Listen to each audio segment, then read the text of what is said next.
Bienvenidos a la edición del lunes 20 de enero de 2014 de su noticiero TC al Día, programa producido por el Tribunal Constitucional. A continuación les presentamos los titulares.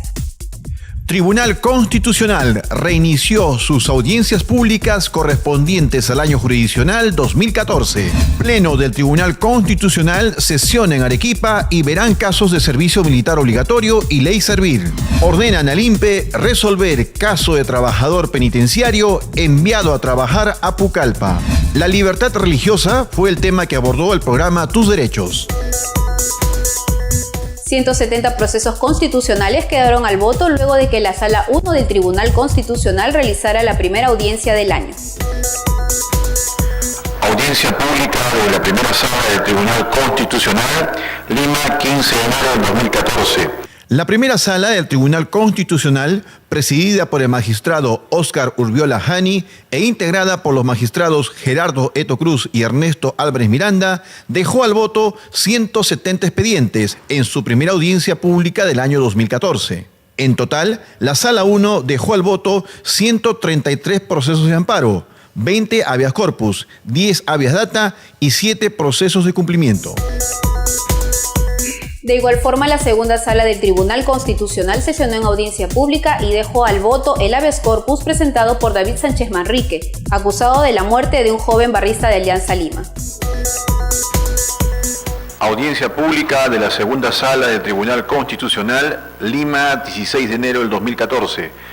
En audiencia pública, la Sala 2 del Tribunal Constitucional, presidida por el magistrado Juan Vergara Botelli, dejó al voto 170 causas, luego de escuchar los informes orales de los abogados de las partes. La referida sala, integrada además por los magistrados Carlos Mesía Ramírez y Gerardo Eto Cruz, vio la demanda de habeas corpus interpuesta por David Sánchez Manrique Pancorbo contra el presidente del órgano técnico del tratamiento de establecimiento penitenciario de Ancón.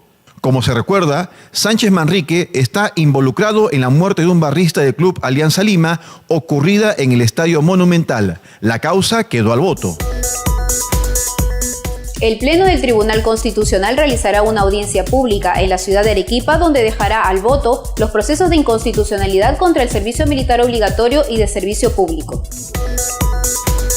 El Pleno del Tribunal Constitucional se traslada a la ciudad de Arequipa y en audiencia pública se reunirá para la vista de causa de 3 acciones de inconstitucionalidad. La primera de ellas es contra una ordenanza del gobierno regional que regula el transporte. La demanda fue presentada por la Procuraduría Pública de la Presidencia de la República. De otro lado, 2 distintos grupos de congresistas de la República, al amparo de la Constitución y cumpliendo requisitos en número legal correspondiente, son los demandantes contra diferentes normas vigentes. La primera de ellas es contra el decreto legislativo que modifica la Ley de Servicio Militar y la segunda contra la Ley de Servicio Civil que regula la actividad laboral del sector público. El Tribunal Constitucional ordenó al Instituto Nacional Penitenciario resolver el recurso de apelación de un trabajador que fue reincorporado y enviado a Pucallpa. El Instituto Nacional Penitenciario deberá resolver el recurso de apelación y demás incidencias que presentó un trabajador de la institución contra la resolución que disponía su reincorporación al INPE y que labore en el establecimiento penitenciario de sentenciados de Pucallpa. Así lo ordenó el Tribunal Constitucional al declarar fundada la demanda de amparo interpuesta por el técnico administrativo Florencio Jesús Navarro Sánchez, pues determinó que se produjo la violación del derecho de petición. En el programa Tus Derechos se abordó el tema sobre libertad religiosa con importantes invitados. A continuación veamos su informe.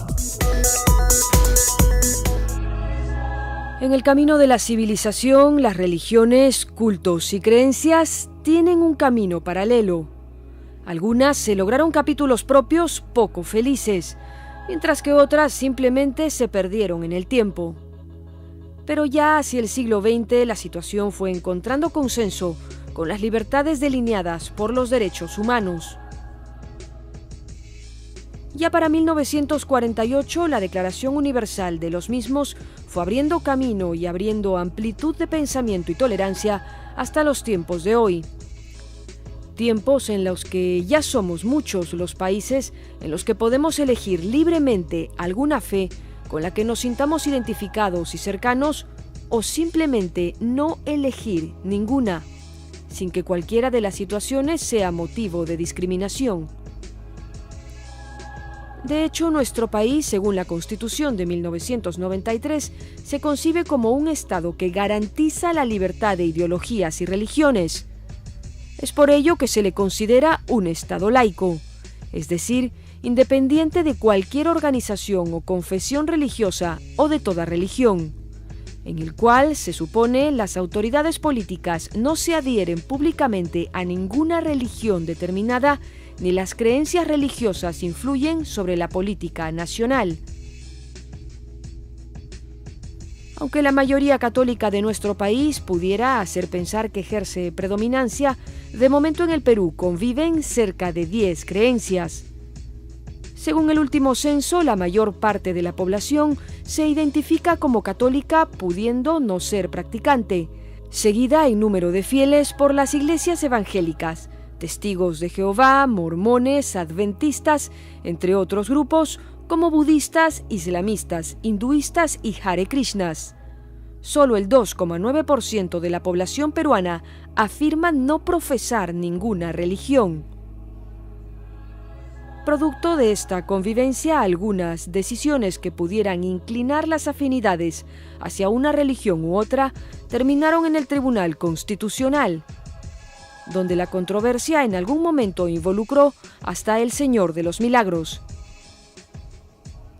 Lo cierto es que la libertad religiosa está garantizada en la Constitución y por lo pronto por uno de los representantes religiosos más influyentes del mundo, el Papa Francisco. Estas son sus palabras. Es un deber de todos defender la libertad religiosa y promoverla, pues en la tutela de este bien moral se encuentra una garantía del crecimiento y de desarrollo de toda la comunidad. Sobre el tema opinó el sacerdote jesuita Rafael Fernández Hart, decano de la Facultad de Filosofía y Ciencias Humanas de la Universidad Antonio Ruiz de Montoya. Porque hubo un caso parecido, me parece, también en Concitec. En Concitec, sí. Algo parecido ocurrió. Y en los casos europeos parece que, bueno, en los estados donde hay diferencia, distinción clara entre iglesia y Estado, bueno, en esos estados efectivamente no hay pues ningún símbolo aparente, ¿no? Incluso los musulmanes, los cristianos, los judíos tienen que quitar todo símbolo externo. Ahora, personalmente, pero de repente es una opinión un poco... No, pero a ver, ¿qué piensa? Compártanos. Mi opinión es que, bueno, tampoco hay que problematizar tanto las cosas porque en el fondo creo que forma parte de una simbología. El símbolo como tal no hace daño. Yo creo que lo que está detrás de una demanda de ese tipo es el reclamo de, efectivamente, de ser reconocido en su posibilidad de tener otra religión o de tener simplemente una no religión, una irreligión. Pero en realidad, personalmente, no veo cuál sería el problema de tener algunos símbolos que nos recuerden quizás parte de nuestra historia, parte de nuestra tradición, y yo creo sobre todo de los símbolos. O sea, los símbolos en las culturas son fundamentales porque son el lenguaje esencial, ¿no? Pero digo, esa es mi opinión. Tal vez habría que preguntar aquí. Hay temas legales probablemente que podrían explicar las ventajas que tiene eventualmente separar iglesia y Estado. Ahora bien, hay que decir una cosa que es bien cierta. Incluso en los lugares donde se ha separado la iglesia del Estado, no siempre ha sido fácil separar la religión de la política, ¿no? Son dos cosas diferentes.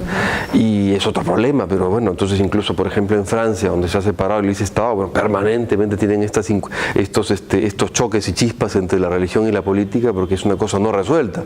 Y yo no creo que se resuelva necesariamente solo con una ley, me parece. O sacando crucifijos. O sacando crucifijos, o poniendo no sé qué cosa, o poniendo... En fin, no creo que sea la solución. El doctor Óscar Díaz Muñoz, secretario relator del Tribunal Constitucional, explicó la jurisprudencia que tiene este ente de justicia constitucional sobre el tema. Primero creo yo que es importante situar el momento en que el Tribunal Constitucional expide este fallo, ¿no? Que es marzo de 2011, porque casi simultáneamente otros tribunales se pronunciaron sobre un tema similar, ¿no? Es decir, la presencia del crucifijo en espacios públicos. Y habría que empezar por mencionar el Tribunal Europeo de Derechos Humanos, en el caso Lauzi contra Italia, en el cual unos padres reclamaban el retiro de los crucifijos de las aulas de la escuela pública a la que asistían sus hijos, por afectar, según le decían los padres, la libertad religiosa de ellos y de sus hijos y el derecho a educarlos en las convicciones que los padres eligen para los hijos. Esta pretensión fue rechazada en la jurisdicción interna italiana. Acudieron al Tribunal Europeo de Derechos Humanos en Estrasburgo. Una primera decisión del Tribunal Europeo les dio la razón a los padres, pero luego, en última instancia, la gran sala del Tribunal Europeo de Derechos Humanos rechazó la pretensión y dijo que no afectaba la libertad religiosa el hecho de que en las escuelas públicas italianas estuviera presente un crucifijo. Bien amigos, hemos llegado al final de su noticiero TC al Día, programa producido por el Tribunal Constitucional. Los esperamos la próxima semana con más noticias.